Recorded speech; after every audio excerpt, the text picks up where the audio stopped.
nabudol kami, gusto nilang makorek yung magkaroon ng avenue na para makorek yung sitwasyon kasi kitang-kita yung tanga na lang yung di mo makita na ano ba nangyayari ngayon? Very recently, yan Chacha, no? Yung People's Initiative na mamaya, ma-Alex pa.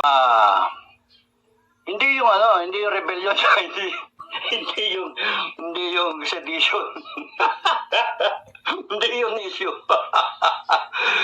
Okay lang, kasuhan nyo ako, okay lang.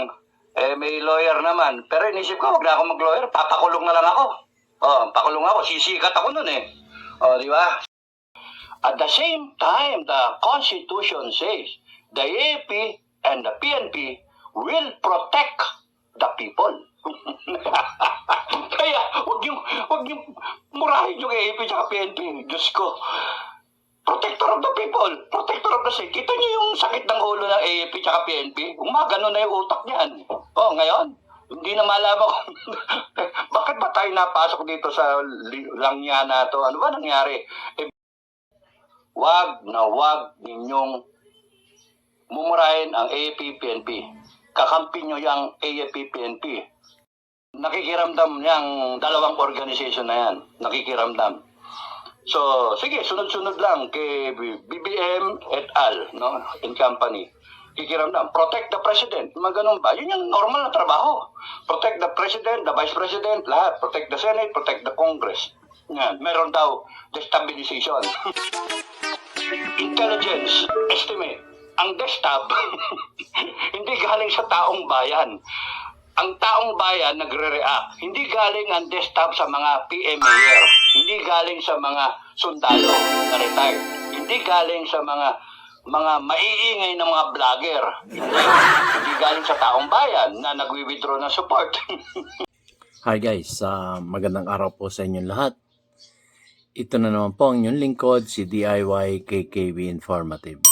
At nakita nyo naman yung aking introduction. At matutunghayan natin si Sir Clemente Enrique ng Scout Rangers. Dati siyang Scout Rangers. AKA Kadado. So, itatopic niya ngayon dito yung tungkol sa military, sa mga police, kay dating General Macanas, at yung mga destabilization di umano. Ay natawa lang nga siya ng tawa at yung kanyang sinasabing kakasuhan daw siya. So, dito niya i-discuss lahat kung saan nanggagaling yung destabilization. So, magaling sa intelligence to si Sir Dado. So, sapulan na po natin. At bago po tayo magsapol, ako po muna ay magpapasalamat sa aking mga viewers at lalong-lalo na sa aking mga subscriber na patuloy na tumutunghay, sumusuporta sa ating YouTube channel, DIY KKB Informative. So, ito na po si Sir Dado ng Pinoy Survivor.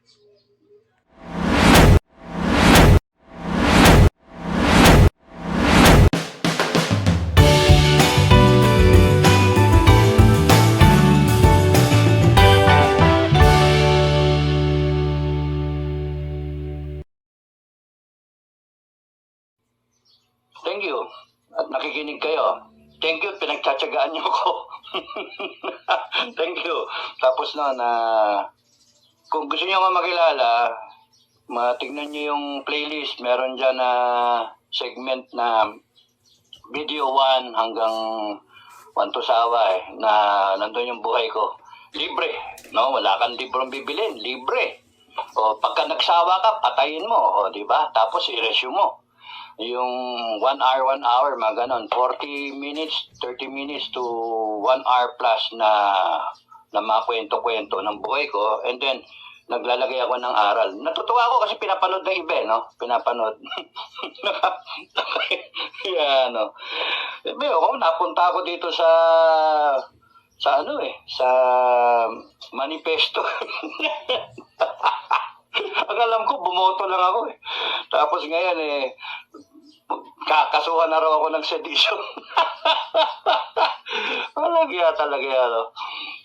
Tapos yung mga troll, walang tigil eh. Ang dami ko na nabura kaya na troll na oy, si Gerald Macanas nakakasuhan. Oh, Maki! Bok! Pagpalakas ka lang ng loob, no? Wala yan. Ma-quit ka dyan. Comment. May nagtatanong sa inyo, ano comment ko kay Gerald Macanas?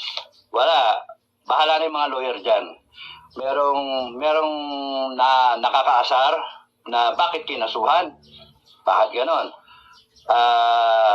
Pero, you see, lawyer lang ang bahala dyan eh. Lawyer. So, it's just a matter of defending. Ano mo naman lawyer eh, mag-cast lang ng beyond reasonable doubt. O kung yun yung, ano tawag doon? Quantum of evidence ba yan? Hindi man ako lawyer eh. Pagka, beyond reasonable doubt. Kaya mag-inject lang yung lawyer ni General Macanas na what if ganito ganyan, wala na, di ba?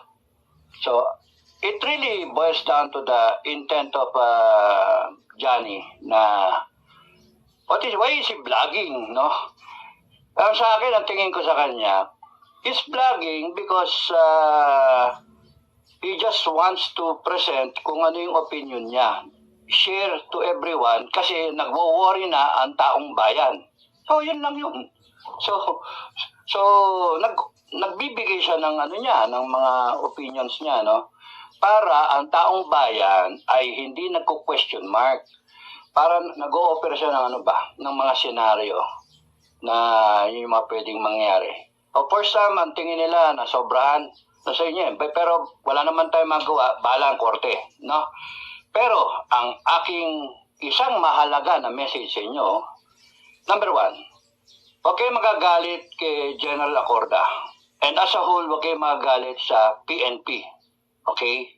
Huwag kayong magagalit sa PNP. Huwag kayong magagalit sa AFP. Huwag niyong buskahin. Huwag niyong pangunahan. Ang hirap nito. Ang mga tao, gusto yung nagre-react na kagad, parang dinidemonize na yung organization, institution. No, you don't do that. We are, ano ko ba sabihin? The Philippines is in a transition, no? We are creating, we are all witnessing yung history natin, whether we will go down, go up.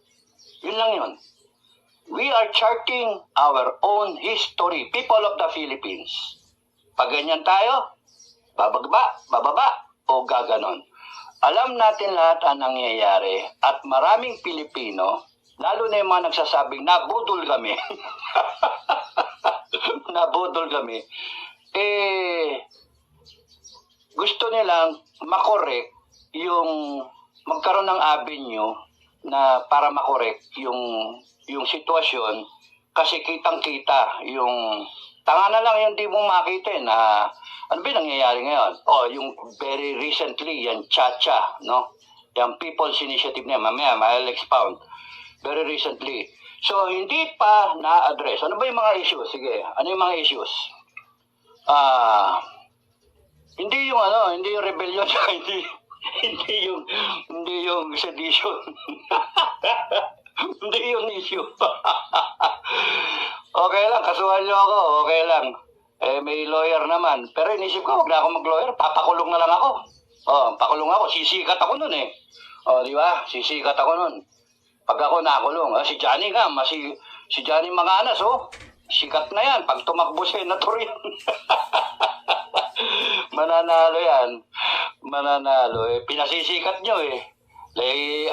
Kung binlag yun, nag-vlog yun, hinayaan nyo. Pero wag kayo magalit sa PNP. Trabaho lang yung PNP. Inutusan. Ayun, pinailan ng kaso. People of the Philippines, mga kabrigada, Pinoy Survivor, kailangan ninyo ang PNP at saka ang AFP.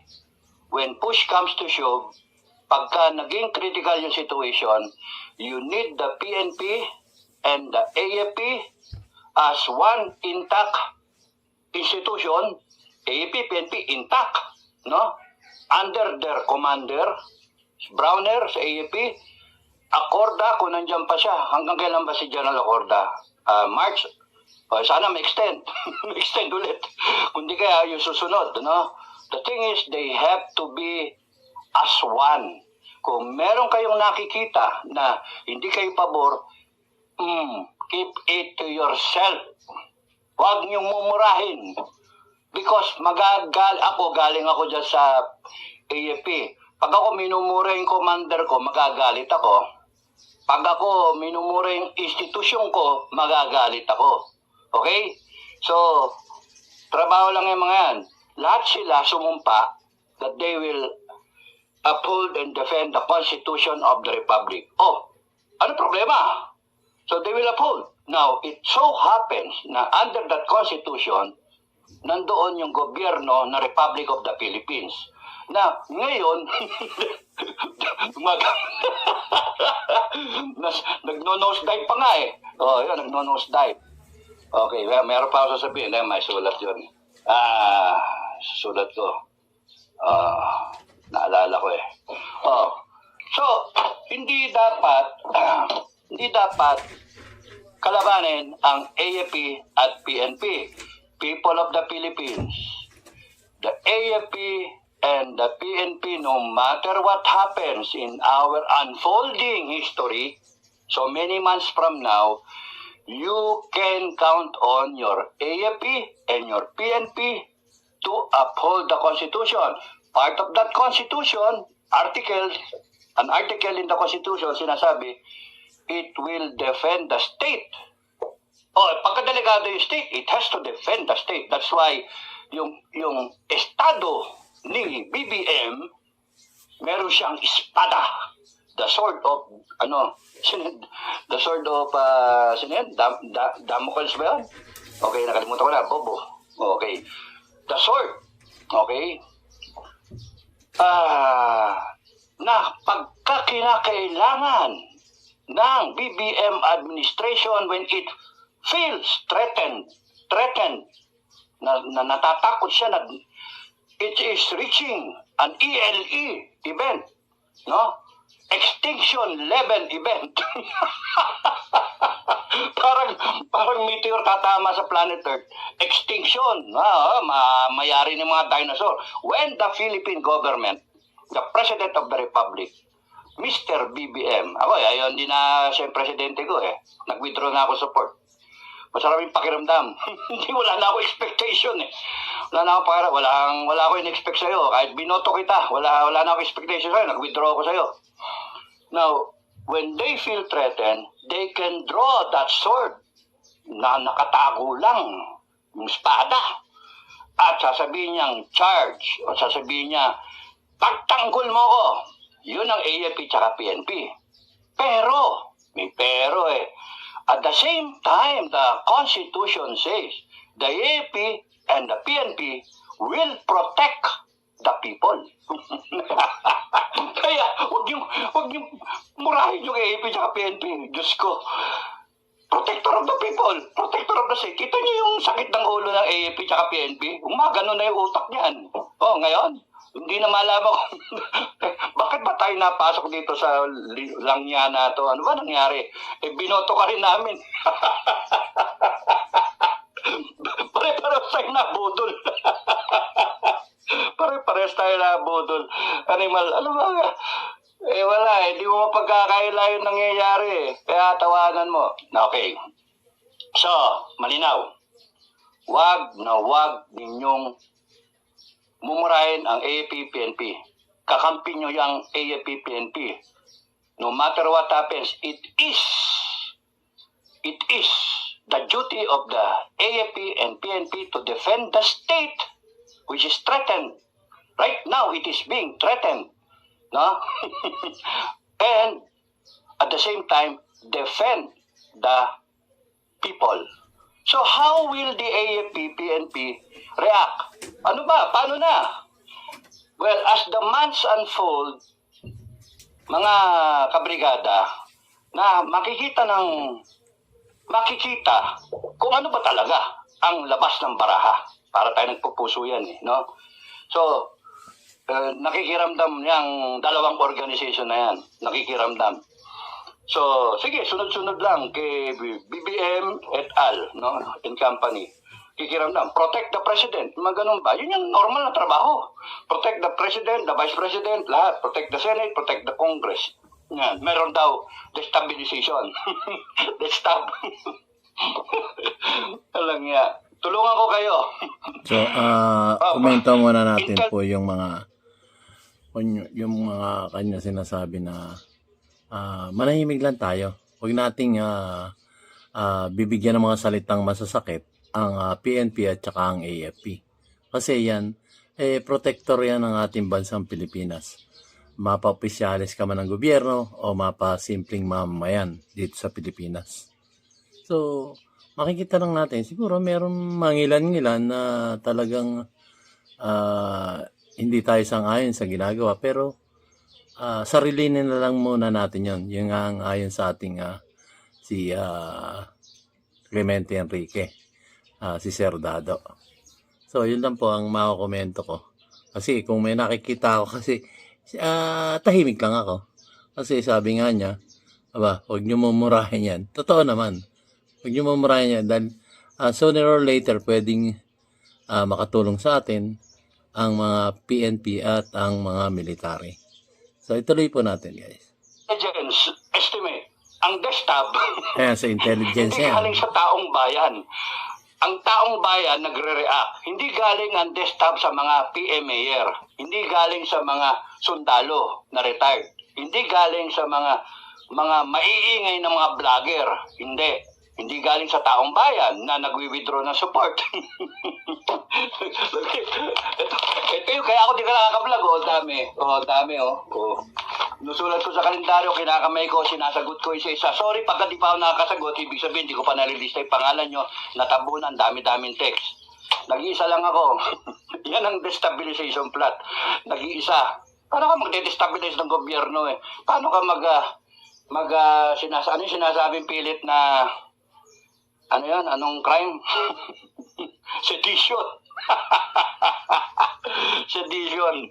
Paano ka walang yan. Kalokohan eh. So, ito, parang 15,000. May mga ganon, dirabas. Yung nasa change.org, mga 12,700, no? So, ganon. Tapos may kay Johnny Macanas, merong mga 1,000. So, ang counting ko, nag-start na ako sa 15,001. Doon, yung akin, 15,001. So, yung kay Johnny, tsaka yung sa Macanas, at tsaka yung sa change.org, ano na yan. So, rounded off 15. I was thinking, start off with 20,001. But, mabagal, pero okay lang. We have all the time in the world. BBM has to prove himself for the next how many years? 4 years. Hanggang 2020 siya, mandate niya, di ba? 31 million. Bumoboto pa lang 15 million. Yan ang sinasabi ko sa inyo. Yung, kung ang tao, walang pakialam, walang boboto sa manifesto. There's no need to take down my Facebook account because how can the existing government be worried when people like me na nagsasabi na, ito yung akin, yung pananaw ko, tingin ko, yung hindi ka na fit na presidente. Kahit ipagsigawan ko yun, 31 million yung boto niya. No? So, dapat, yung daming ganito. Kunyari, isang ganito 200, 300, ilan yung ganito na. So, wala, bago umabot ng milyon yan, sawan-sawa na ako. Kaya it has to be something, mamaya sabihin ko kung paano na lang, ayoko na napupuyat ako napupuyat ako. You have to help, no? You have to help. Kayo, kung gusto niyo ng seryosohan, okay lang. Pero, may effect no? May effect. Okay. Patalon-talon ako So, yung gustong sa ngayon, name, age, occupation, location. Okay? Yun ang may message nyo. Name, age. Bakit? Ma'am, di pwedeng 10-year-old, di pwedeng 4 years old. name, age, 18 pataas. And surprisingly, maraming salamat nga pala dun sa mga naglakas ng loob na makasaling pangalan nila. You have to be proud of yourself. Kasi pag ito, nung natapos, natapos to. kahit ilan to, pagawa tayo rebulto. Ito ang 20,000 na nagpirma. Ito yung 20,000 na magpirma. All over the world. Maghanap tayo ng kung saan natin ilalagay, the events that unfolded in 2024. O, di ba? December 2023, December 30, starting in December 30, 2023. And then, it unfolded in 2024. The following Filipinos raised their voices, di ba? Made the manifesto, nandun yung manifesto. Withdrawal of support. Di ba? There's nothing wrong about that kasi exercise of our freedom of expression. Hindi ka violente, hindi ka namamaril, hindi ka nananakot. Yung gusto pumirma, pumirma. Ang problema, itong administration sumasagot ng pananakot. Yan ang problema. Which means tama yung nakalagay doon sa manifesto, oppressive.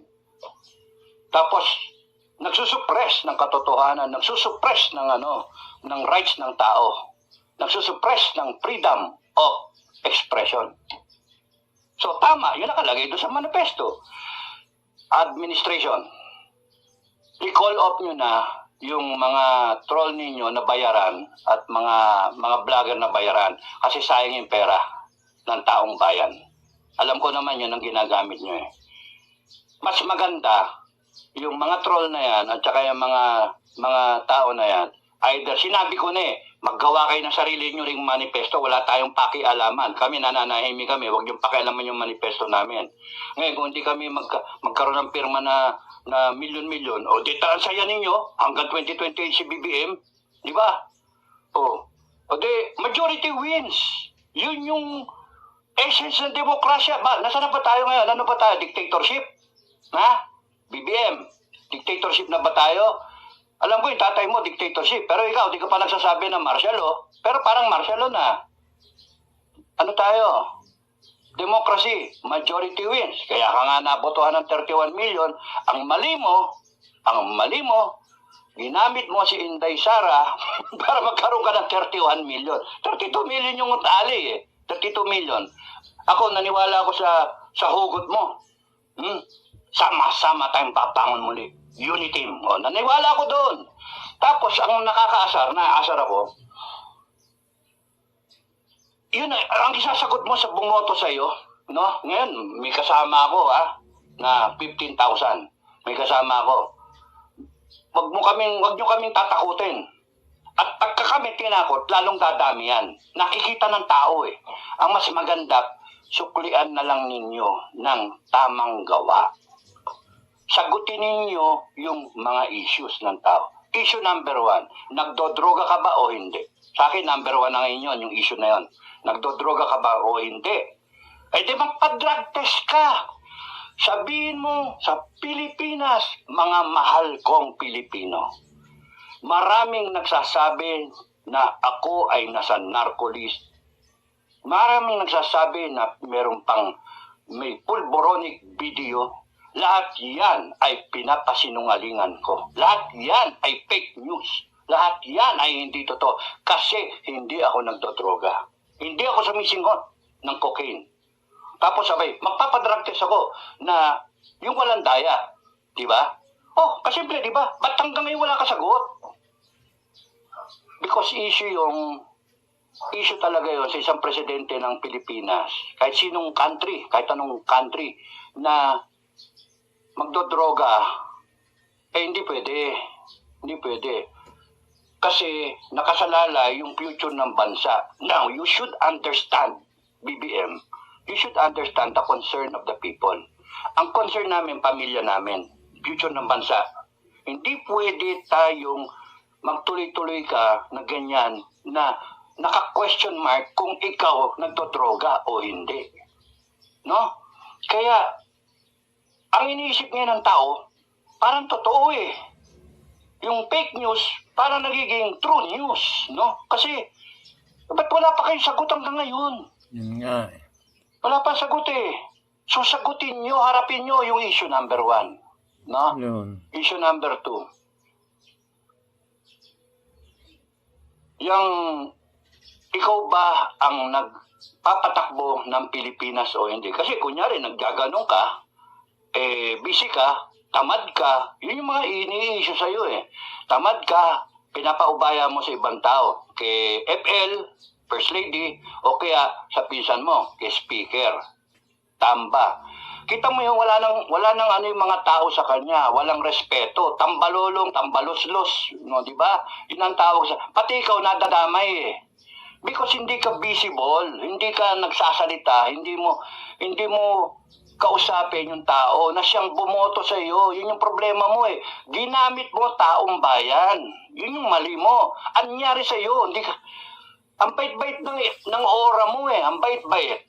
Kaya ka binoto, lovable. Parang kuting na matinong-matino. Pero ano nangyari sa iyo? Ako happy-happy ako, binoto ka ng pamilya kasi bilib na bilib ako sa tatay mo. 4 na beses ko nakamayan yung tatay mo. Alam ko na tumira ka sa PMA, 1 linggo, nakihalubilo ka sa mga kadete. Kaya alam mo ang buhay ng isang PMAer. Kahit 1 linggo lang, sa barracks. Tapos nun, nag-ranger ka pa, na walang test mission. So alam mo, nag-marines ka pa, nag-official ka pa. With all the training, dapat naintindihan mo yung hinanaing ng sundalo. Yun dapat, hindi yung, wala kang sagot eh. Nagagalit yung mga PMAer sa iyo kasi nga, hinayaan mo sila Shelly, sila Doc Lorraine, na tinrato ng gano'n, yung SMNI na nandun nakapalabas si Tatay Digong. Hinayaan mo eh. Tapos tinitira yung Vice President mo na niligawan yung maging Vice President. Tapos nun, binigyan mo ng perang gagastusin bago tahimik ka nung tinitira siya at gusto pa siyang 25 billion. i-impeach. Million. Tapos malalaman ng taong bayan na wala kang say, tahimik ka, ganun ka, dun sa resolution number 10. Yun Yung na. pala, kasama ka pala doon sa 15 Congress na sumang-ayon sa pag-approval nung resolution number 10. Kasama mo sila Miriam, General Lacson, lahat kayo magkakasama dun eh. So, ano yun? Sana ayusin na natin, presidente ka eh, di ba? Binoto ka ng taong bayan, 31 million votes, pero ang nagpapatakbo, ang mga tao na hindi naman binoto ng tao. Ni Speaker, 200,000. First Lady, na 1 boto, wala eh. So why can they order around people? Ewan ko ba, Armed Forces, anyway, problema niya yan, trabaho niya yan. Kayo mag-sort out no, sa utak ninyo. Laki ng problema niyo. Buti na lang wala na kami sa serbisyo, no? Imagine matapatan mo yung ganyang klase na style, no? Matapatan mo. Tapos may balita pa ng babatok ng general. Kung ako batukan yan, sapakin ko eh. Sampalin ko kahit First Lady. Mali yun. Tapos arrogante kayo. Mali kayo. You do not treat officers like that. You do not treat General Macanas like that. General yung tao eh. May pinagdaanan yan. Malaking pinagdaanan sa buhay niyan. He gave up 30 plus, 34, 37 years of his life. Ako 16 lang eh. Kasi hindi ako ganun kasipsip sa gobyerno ba? Yung bow na bow, service, hindi. Sa akin, pag nakita ko, ayoko na eh. Na mga luko-luko to na sa itas. Ayoko na. Yung pala, mga papatikos din ako. You do not do that to an officer because you know why? It shows. Kung kaya nyo yung gawin sa isang tao na mataas at may pinanggagalingan at merong nagawa sa bansa natin, isipin nyo na lang kung ano iisipin ng mga taong bumoto sa inyo. Pwede nyo silang apihin kahit kailan.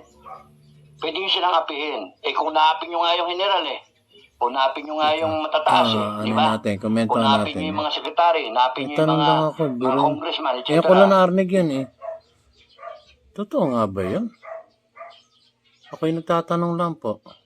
Binatukan ang isang opisyal ng military. Nakakaano po yan. Nakakagimbal po yan. So, kung gano'n ang nangyari, assuming na gano'n, ewan ko. Tuloy po natin. Mayroon na magsalita. Tapin yung kagaya ni Bantag. Di ba? So, it shows na kaya yung apihin ang Pilipino na simple. And that is bad for you. Because nung election, nung campaign period, kamay-kamay pa kayo, ha? Kamay-kamay kayo.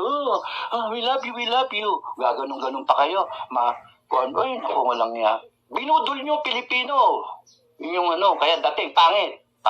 That's why, you do not, Mr. BBM, advice lang. As a citizen of the Republic, as somebody na mas siguro naman na nakipaglaban ako sa NPA, kayo hindi no? Kahit papano. Mas mataas ang pinag-aralan ko sa iyo. Now, ang advice ko lang, huwag mo sabing mayabang ako. Hindi ako mayabang. Meron lang akong paninindigan. Alam ko yung tama at mali. At nasasabi ko ngayon, mali ka.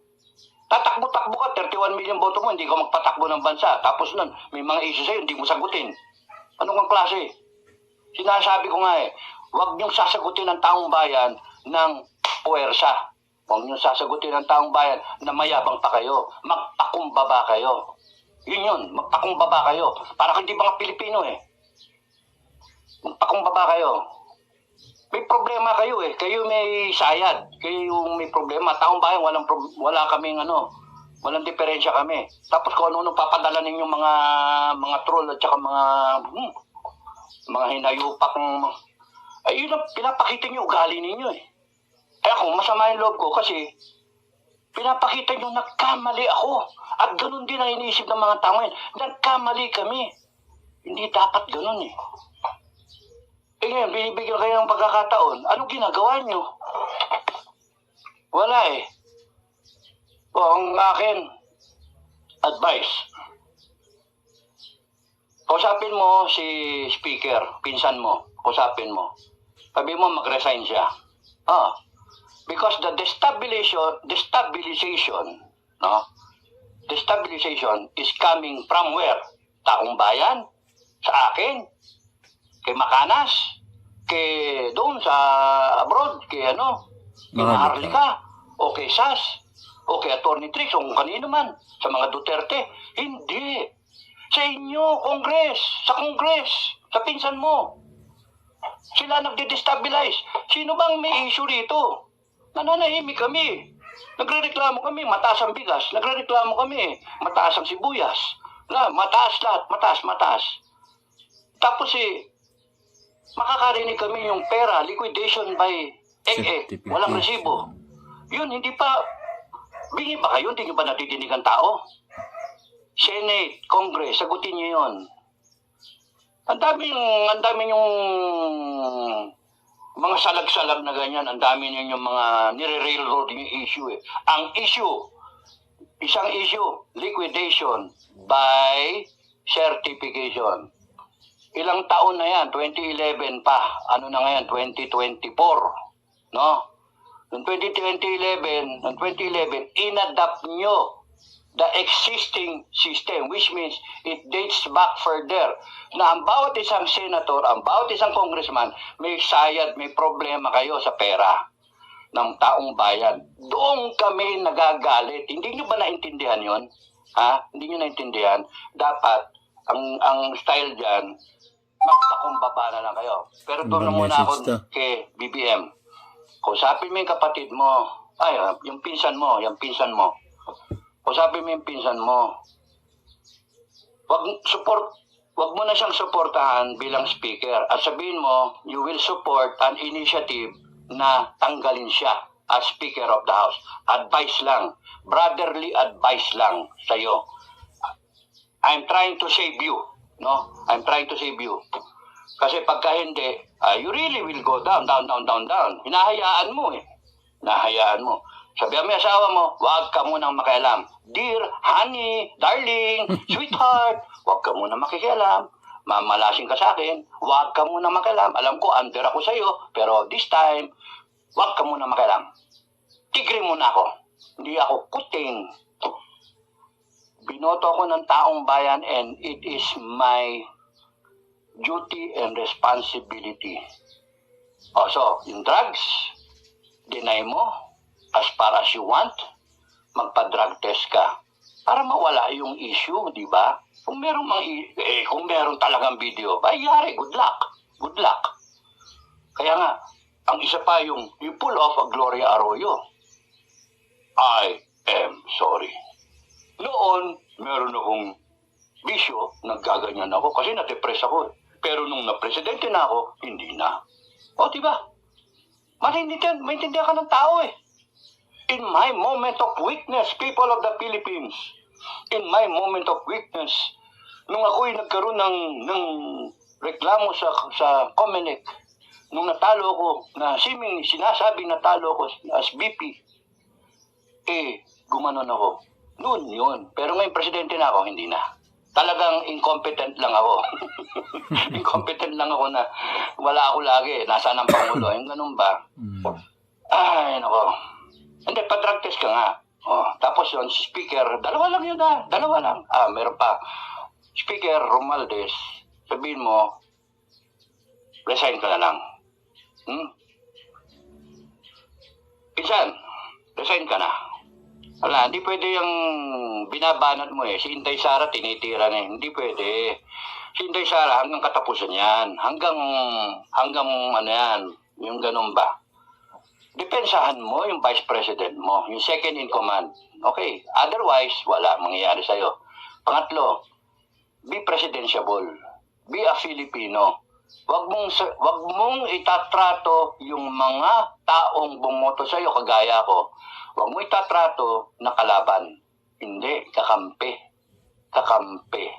Kasi ayaw namin na iwanan mo ang Malacanang as the worst president ever and as the person who bungled the chance given to him, 31 million Filipinos, bungled the chance, yung sinayang yung pagkakataon na itaguyod ang pangalang Marcos na tatatak sa utak ng lahat ng Pilipino forever and ever sa history ng taong bayan na ang Marcos ay magaling na pamilya.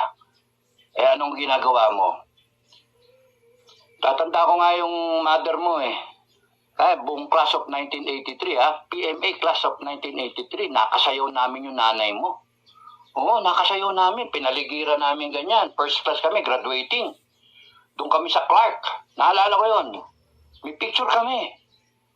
Sasayaw-sayaw kami ganyan ng mami mo, Mother Imelda. Si Mother Imeldipic. Ay, ang ano namin, nag-ano kami, talagang next, gano'n. Ang energetic ng mother mo. Ang kasabay doon si Williams, no? Ang asawa ng base commander ng Subic. Ang Clark Air Base, no? Clark. Punta kami doon, bisita na sa mga kampo kasi graduating na. Bisita kami sa kampo ng Air Force. Ayun, naandun kami, nakita namin, no? Sayaw-sayaw, ganyan. Nagkaroon nga ng report yung iba. Yung iba kong kaklase. Yung dancing lasciviously with the First Lady. Yun ang magandang report, sa delinquency report.